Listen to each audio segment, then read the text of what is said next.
Lesson 7. Abdullah.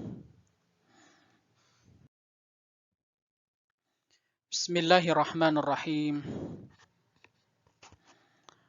Allahumma akhrijna min zulumatil wahm wa akrimna binuril fahm. Allahumma aftah alayna abwaba rahmatik wanshur alayna khazaina ulumik birahmatika ya arhamar rahimin. Walhamdulillahi rabbil alamin. Welcome to Lesson 7, Abdullah, of Module 1 Pre-Prophetic Period of the course on Siratun Nabi.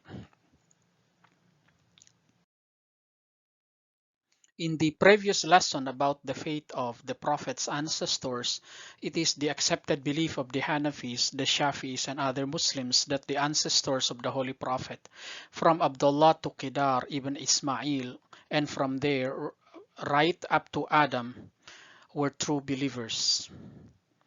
They believe in the one and only God and faithfully followed the divine religion of their times. And from Qidar to Abdullah, all of them followed the Sharia of Prophet Ibrahim alayhi salam, which was the religion prescribed for them by God.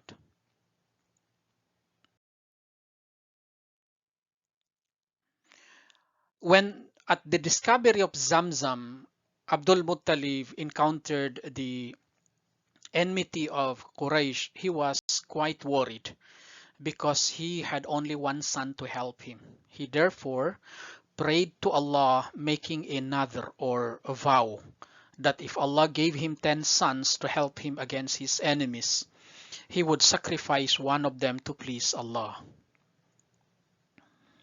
His prayer was granted, and Allah gave him not only 10 sons but 12, out of whom 5 are famous in the Islamic history, namely Abdullah, Abu Talib, Hamza, Abbas, and Abu Lahab. The other 7 were Harith, actually the eldest, and already mentioned in the previous lessons. Zubair, Ghaidaq, Qawamim, Darar, Qutam, and Hijl or Mughira. And he had also 6 daughters, Atika, Umayma, Bayda, Barra, Safiya, and Arwi.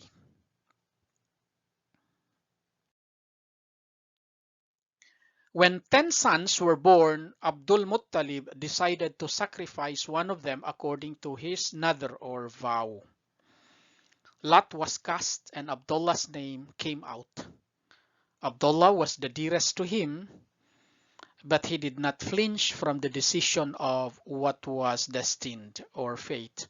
He took Abdullah's hands and started towards the place where sacrifices were offered. His daughters started crying and begged him to sacrifice 10 camels in place of Abdullah. At first, Abdul Muttalib refused.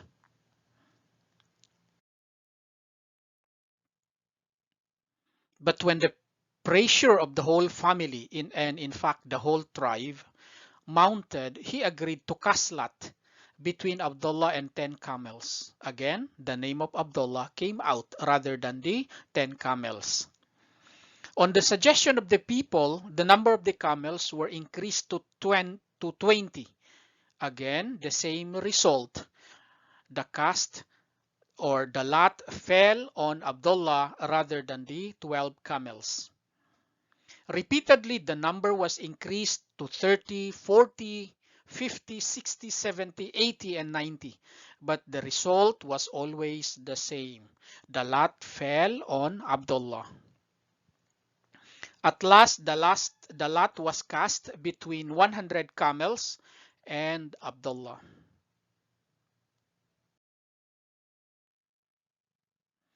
Now the lot came out for the camels.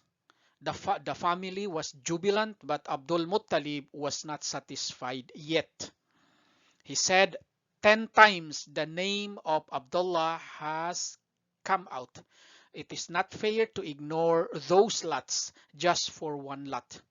3 times more, he repeated the lot between Abdullah and 100 camels, and every time the lot came out for the camels.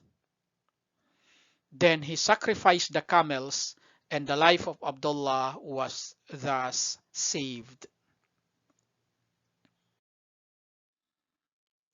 It was to this incident that the Holy Prophet himself referred when he said, Ana ibnu dhibhayn. I am the son of the 2 sacrifices. When we say 2 sacrifices, he meant the sacrifices of Ismail, the supposed offering of Ismail by his father Ibrahim, and this time his own father Abdullah. The name of the mother of Abdullah was Fatima, daughter of Amr ibn Aid ibn Amr ibn Makhzum. It's different from the Fatima who was his own daughter. She was also the mother of Abu Talib, Zubair, Bayda, Umayma, Barra, and Atika. A year before the year of the elephant, Abdullah was married to Amina, daughter of Wahb ibn Abdul Manaf ibn Zohra ibn Kilab. In that very gathering, Abdul Muttalib married Hala, daughter of Huwayb, that is cousin of Amina. And Hala gave birth to Hamza, and Thawbiya, the slave girl of Abu Lahab, breastfed him. She also gave her milk to the Holy Prophet for some time. Therefore, Hamza was the uncle of the Holy Prophet, and also his cousin as well as foster brother. He was the uncle of the Prophet on the side of Abdullah and Abdul Muttalib. Abdul Muttalib was the father of Hamza, who happened to be the grandfather also of the Prophet. And on their mother's side, meaning on the side of Amina and on the side of Hala, they are cousins. And not only cousins, they are also foster brother, meaning a certain lady breastfed both of them. And in that case, it was Thawbiya who breastfed both of them. Various traditions or ahadith put the age of Abdullah at the time of his marriage at 17, 24, or 27 years.